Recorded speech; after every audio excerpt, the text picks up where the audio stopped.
Hello. Very good. Practice, practice. Say hello. Give me like a big, a strong voice though. Hello. Ah, okay. So in this video, again, I want to do some more of that practice. People enjoyed that video, the first one. So let me begin with the quick question. How you been? Now you might have given me an interesting response to that. Maybe you remembered what we used before. In the previous video, we were talking about how you been. So how have you been becomes how you been. And the response to that was, I can't complain. I can't complain. So that's maybe kind of good, kind of bad way, but it just means, maybe everything is okay, but you don't want to give a long story about things. So how you been? Okay, so in this video, what I'd like to do is cover something different. I am Drew Badger, the world's #1 English fluency guide, and what we'll be talking about is how to ask someone what are they doing. So it could be right now, what are they doing, or what are they doing in the future? What are their plans? So instead of asking someone like, what will you do on the weekend, or over the weekend, or on Saturday, or something like that, you can say, what are you up to? And listen carefully to how this blends. So what are you up to? What are you up to? So up to meaning doing. What are you up to?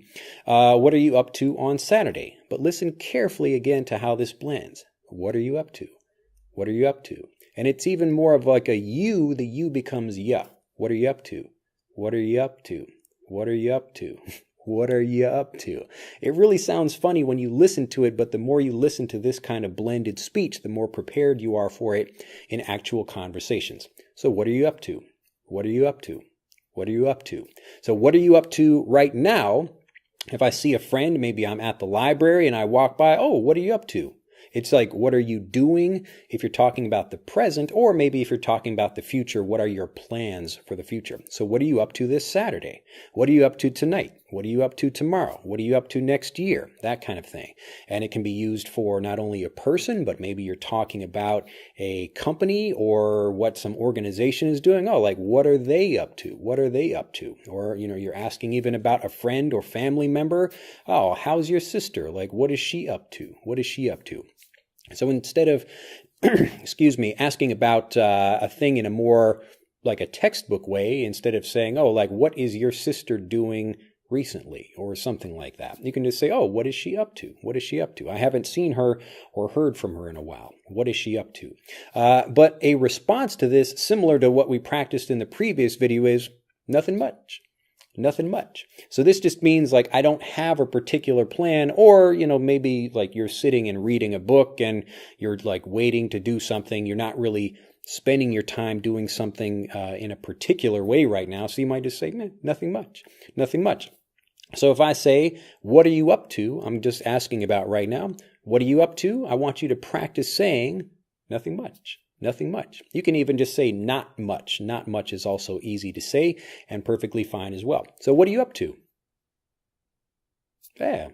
Oh, that's interesting. So maybe like you're not up to much. This is again when you just see somebody and you're curious, or you call somebody on the phone and like you want to ask them if they're busy, or if they're maybe available to do something with you. Like you call them and say, hey, what are you up to? And they say, oh, nothing much. Oh, do you want to go out to dinner with me? Do you want to do something like that? So it's also a way of asking someone if they're free or if they're available to do something on a certain day. What are you up to? Oh, do you want to go out to dinner tomorrow night? Oh, great, fantastic. So what are you up to? Nothing much. What are you up to? Nothing much. So now you try asking me, what are you up to? Nothing much. I'm just sitting here reading a book.